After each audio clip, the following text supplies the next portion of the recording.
because my voice is not very strong at the moment. Yes, we are here to mark a day of infamy when Julian Hold it closer, Assange... Maxine. Hold it closer. As close as you can. Yes, we are here That's to better. mark a day of infamy when Julian Assange was illegally seized from this building by the Metropolitan Police. But for a minute, I want to say why else we're here, which is we are here to salute the courage, the endurance of Julian Assange, who has withstood 13 years of loss of freedom, persecution, torture, isolation from his family, his children, his friends, judicial corruption, mobbing, and slander. He has withstood all of this to defend our right to get the information we need in order to fight a system that is violent, rapacious, undemocratic, and corrupt. Julian Assange, today and every day until you are free, we salute you. I want to start by talking about Macbeth, Shakespeare's great play, portraying the development of a tyrant. Like all tyrants throughout history and today, Macbeth established his power by slaughtering men, women, and children. And at one point he says, "I am in blood, steeped in so far that should I wade no more, returning were as tedious as going over." Well, that strikes me as a fine motto for the USA, British, and NATO rulers whose wars have killed millions and are adding to those millions every day and as we speak. They wade on through a sea of blood that they have created. But Macbeth said something else relevant for our time. He said, "There's not a one of them, but in this house I keep a servant feed." In other words, he had a spy in every house, a human spy in every house. And I think how he would have envied our current rulers, who have many spies in every house to spy on us. Indeed, there probably most of you, I think I'm almost the last person in the world not to have a mobile phone. Most of you will have the spy in your bag today or your pocket. But much more than that, it wasn't just that he had a spy in every house, and our rulers have many spies in every house. It was as if Macbeth's spy in the house spent 24 hours a day relentlessly telling you how delightful Macbeth was, how merciful and just he is, how he feeds the poor, and how he promotes democracy and never ever commits any crimes or murders, how his opponents, by contrast, are evil and merciless and must be dealt with, and similar stories. But now the stories, the lies, come from every news channel, every newspaper, many NGOs, social media, think tanks. Good Lord, the number of think tanks that are being paid for by the US and British states and other states. So, as well, we see social media control, we see politicians, useless, corrupt politicians, working hand in glove with the intelligence services here in Britain and in the USA and in all the NATO countries. And these torrents of words where they tell us how delightful they are and the rulers are and how terrible all opponents are, pour over us every day. I can no longer listen to it. I can no longer listen to any of it for longer than about 30 seconds. I just think, what lie are you going to tell me today? And we need to spread that consciousness. What lies are we being told today?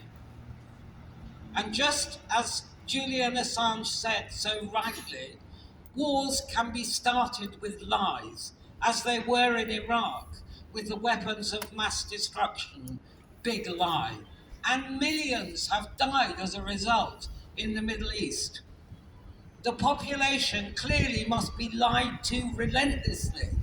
And I often quote this, I'm sorry if you've heard it before, Karl Rove, who was an official in the Bush administration during the Iraq War, derided what he called the reality-based community and said that's not the way the world works anymore.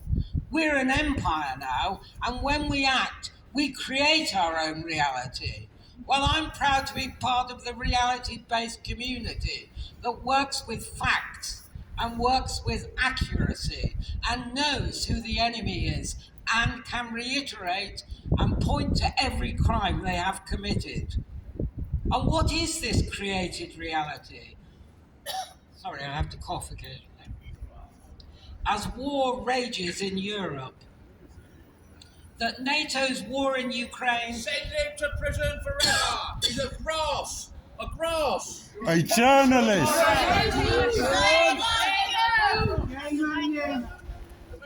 He is in prison. He don't even know That NATO's war...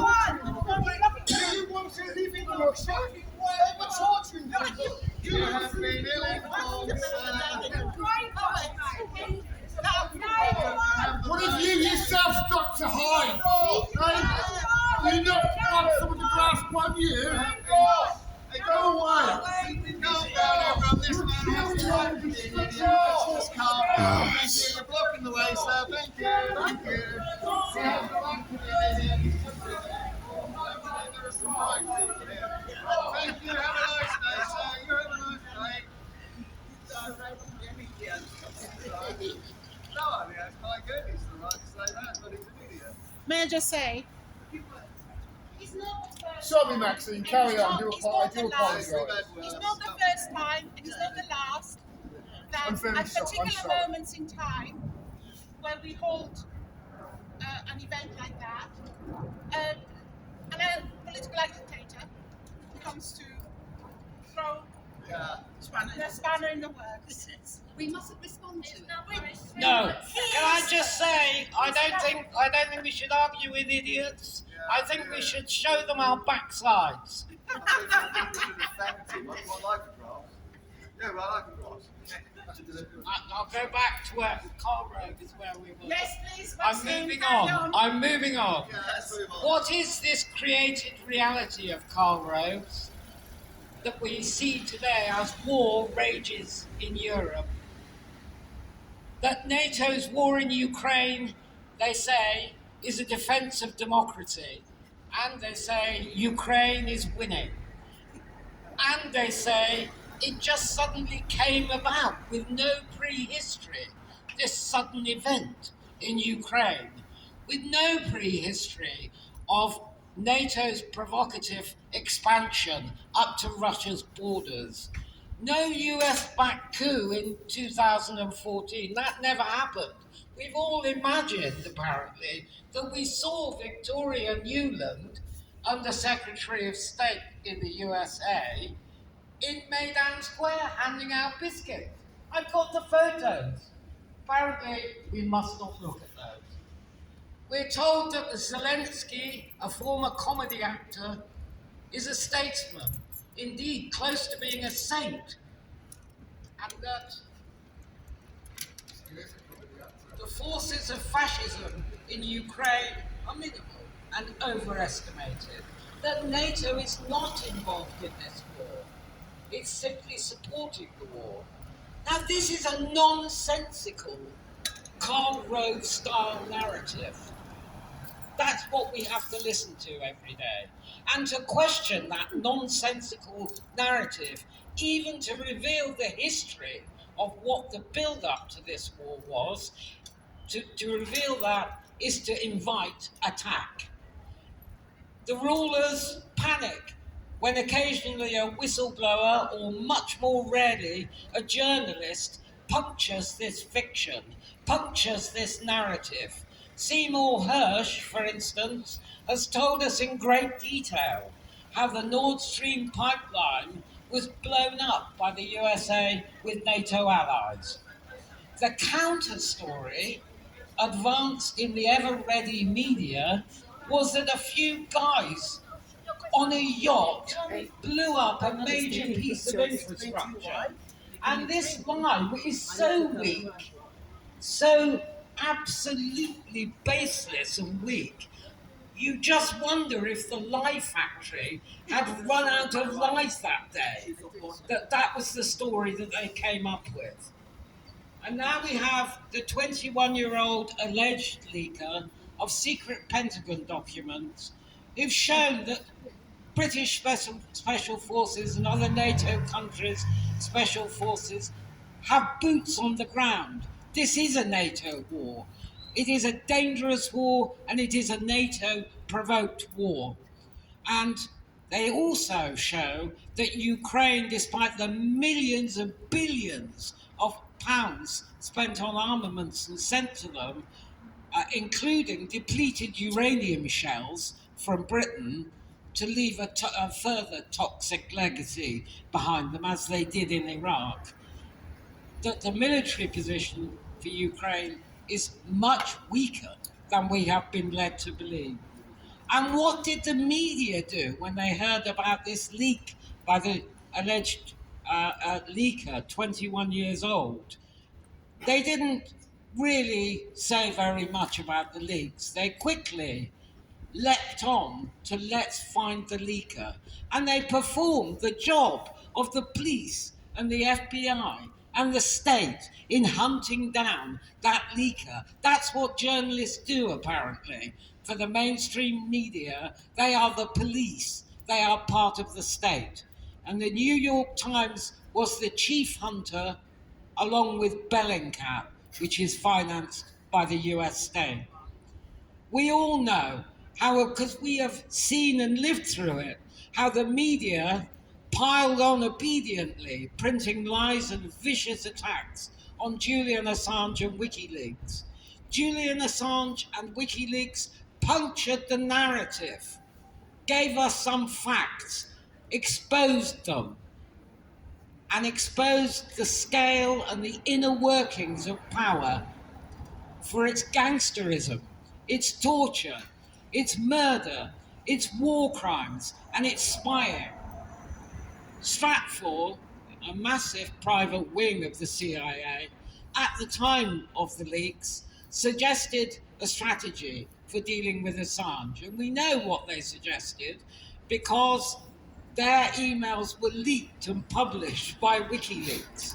And what Stratfor said was pile on, move him from country to country to face various charges for the next 25 years, bankrupt him, ruin his life, give him 7 to 12 years for conspiracy.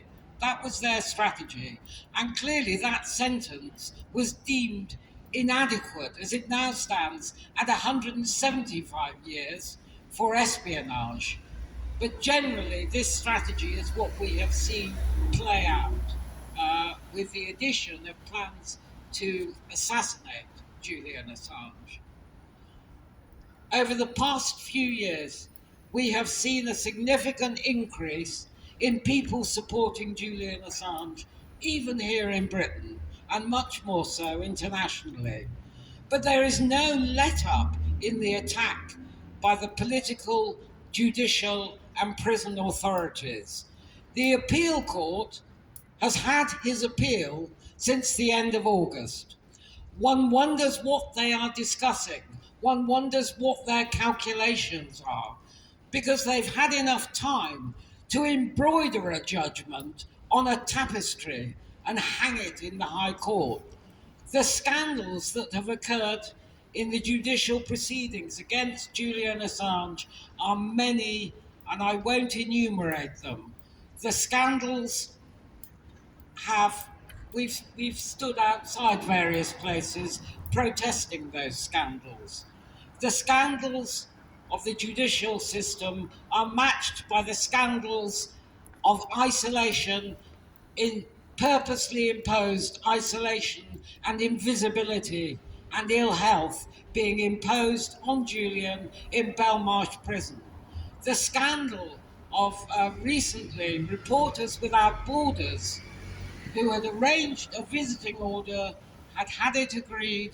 One of them travelled from France to visit Julian in Belmarsh, and they were turned away by the high hand of the governor. Even MPs were banned from visiting Julian, and they made, I have to say, very little fuss about that banning. Protest today, in the meantime, protest today is met throughout the world by violent repression. The so-called lethal weaponry that we've seen used in Paris and elsewhere in France has, in the last few years, killed and injured 121,000 people, and these will be major injuries. Our rulers have deemed that we should have no democracy and no rights, and that if we protest, which is rapidly becoming illegal in many places, then we will be met with repression. So we have lost that right. The voices of reality must be silenced by repression. But times, I think, are changing. I don't often say that because I am an inveterate pessimist. I think times are changing, and I think the veils are falling from the criminals that rule this world. Let us hope that the events on the streets of France and protests that are taking place all over the world are a sign of people rebelling against oppression, lack of democracy, austerity, and war. We urgently need change. This world and all its inhabitants need radical change. We can conclude when they ban legitimate forms of protest, when they persecute people who tell the truth and expose the truth.